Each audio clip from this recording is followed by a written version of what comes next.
How you can fix Marvel Rivals fail to connect to the server connection issues. So first of all, keep in mind this kind of error often happen when you have a slower internet connection. So make sure that you have a good internet connection and it can run Marvel Rivals on a good MS. Once you have confirmed that, make sure to restart your router as well. Otherwise, you need to search for Marvel Rivals server status and make sure to go for their Twitter, which is the official Twitter account of Marvel Rivals, and see if they have some announcement related to server maintenance or anything like that.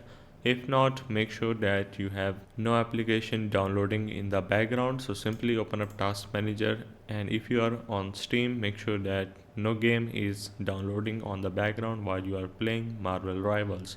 If you see any application that is running without your consideration, you need to make sure to right click and simply click on End Task. This way you can save a lot of bandwidth, which is a crucial point when you are playing some competitive game.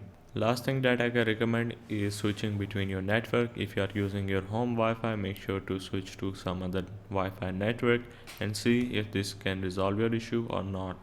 At last, I recommend to simply go for their customer support and tell them your issue. Maybe they will going to fix your issue as soon as possible.